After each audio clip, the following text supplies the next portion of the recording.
Here, let's see them.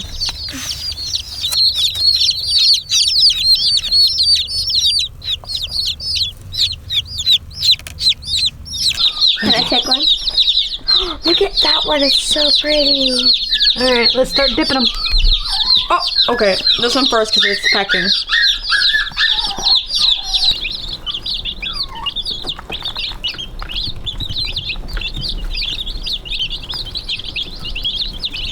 We have 26 new chicks that we got in yesterday from McMurray Hatchery, and they don't all look like Dorkings.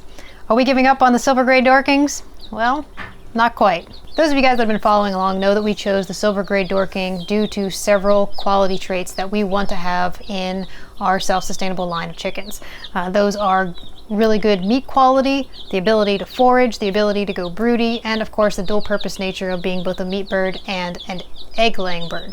What we found is that the meat quality is spot on. The meat quality of the Dorking is superb. The leg muscles are really dark, and the texture of the leg meat is somewhat similar to roast beef. It's delicious. As far as the size of the birds used to be between 9 and 11 pounds, 11 pounds being on the upper end of the roosters. Today they're somewhere between, I would say, 4 and 9 pounds, so they are a bigger bird. Not quite as big as what they used to be, but they are a bigger bird, which is something that we want. The downside to the Dorkings is that the egg production isn't quite where we want it to be. So the egg production is somewhere in the vicinity of about 3 eggs, 2 to 3 eggs per week, which is a little bit lower than we had wanted. But they do lay throughout the winter during the shorter days, so that is good. And then finally, probably the biggest thing that has been bred out of the Dorking line is the fact that they are no longer broody anymore. Of our 4 hens, we only had 1 that went broody. So what are we planning on doing? Well, of our 4 hens, we called off 2 of them that did not exhibit the characteristics that we want to keep in the line, and we kept 2 of them that we did want to keep. So the 2 that we did keep, the one is a much larger bird. She's a very big bird. She's very friendly, and she's a good forager. And the other bird that we kept is the one that did go broody, and she's also an excellent forager and one of the bigger birds. And the 2 that we got rid of, one of them was like really small in size. We actually called her Tiny. And then the other one just didn't seem quite as hardy as all the other birds, and she was also a little bit more on the smaller side. So of this batch of 26, we did get some more Dorkings. We got a new line of Dorkings in from McMurray, which is supposedly has a very good line of Silver Grey Dorkings. We got 3 males and 4 females. One of the females did die in transition from the post office in the mail. That's just one of the downsides of mail ordering chicks, especially when you don't have a breeder nearby to get these from. But what we plan on doing is using this line plus our old line to create a new line of Silver Grey Dorkings that hopefully will exhibit the traits and characteristics that we want in the Silver Grey Dorking line. But what do we do in the meantime? And are we putting all of our eggs in one proverbial basket, so to speak? Well, no. We are going to raise another breed here on the farm, and that breed is these little guys here, which are black Australorps. Now the black Australorp is an Australian version of the buff Orpington. And these guys are a dual purpose bird. They're excellent foragers. They do have really good laying qualities. The downside to these guys is they don't go broody very often. So that is something that we're going to want to improve in this line. So we're going to start breeding both the Dorkings and the Australorps. In addition to that, we got a handful of other birds. And to be perfectly honest, we have no excuse or reason for getting all these other birds other than the fact that, well, they're just fun. We just like having the variety of birds around, plus it adds a little bit of diversity to our flock. So as far as broodiness, we got another Cochin. This is going to be Blackberry. She's a black Cochin. Our other one is Blueberry, who's a blue Cochin. These guys have made our Blueberry has made an excellent mother. She's kind of the granny of the flock, and we absolutely love her. So we wanted to get another one of these guys to raise up some of the young until we can get the Dorkings and the Australorps raising their own young.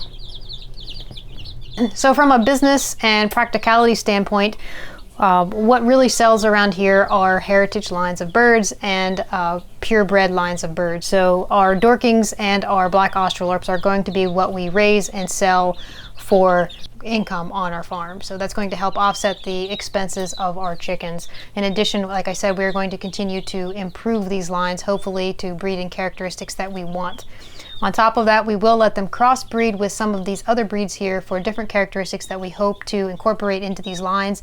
They will be a barnyard mix that we're going to keep just here on the farm, but hopefully we'll be able to create maybe some new lines of chickens that exhibit everything that we want. This here is a little buff Orpington.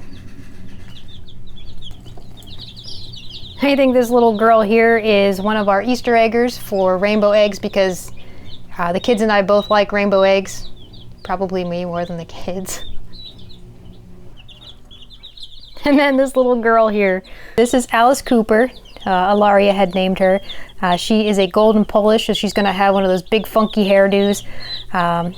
And really her only purpose is just for entertainment and of course eggs. She's Jeremy's chicken. I think this one might be a little Rhode Island red or a whiting green or blue. I'm not sure. This one here I think is a buttercup, a Sicilian buttercup. Here's one of our Dorkings. I believe this is a female. You can tell because she has got 5 toes. Laurie actually has a list of all the chickens we got, so I'm going to have her read it off to you. We have the Silver Grey Dorkings, Black Australorp, Ancona, Buff Orpington, Silver Laced Wyandotte, Rhode Island Red, Americana, Buttercup, Golden Polish, and Black Cochin. So there you go. A lot of them are dual purpose birds. Ones that we just kind of want to test out here. Most of them are high production egg birds, and then a couple of them are just fun birds just to have and for fun colors, or like the golden Polish just for a fun hairdo. I don't know, what the heck do we plan on doing with all these eggs? Well, those of you guys that watched our previous video on coonies know that all these extra eggs can be used to feed back to the pigs. So anything extra that we have that we can't sell or consume ourselves, we're giving to the pigs. So that's how we're trying to be more self-sustainable around here, is by raising our own food for other livestock around here as well as ourselves. So if you guys like this kind of stuff, if you guys like hearing updates about on the farm or why we're doing what we're doing or how we're pivoting and making changes where need be sure to stay tuned.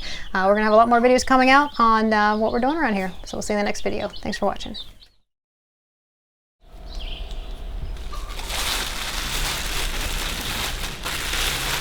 How to murder your kid. This doesn't fit. Yay. Look over your shoulders. What's going on here? We are gone. Purple rain. I never meant to call you in your sorrow.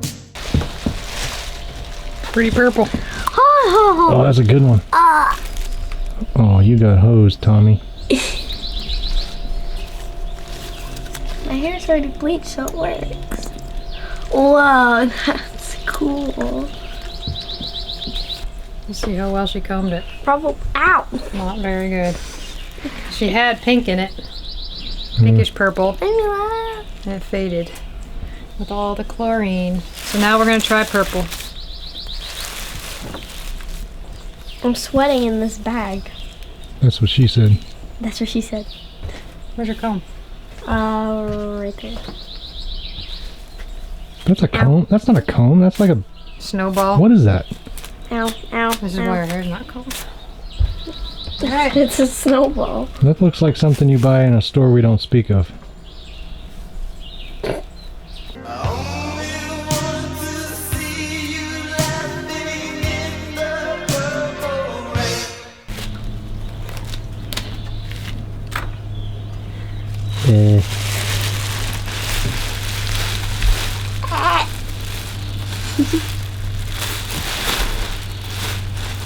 I can't see. This is Hillbilly's hair salon. Up here in the mountains we use trash bags. And we have purple next when we're done. Wait, is my back purple? Violet's turning violet.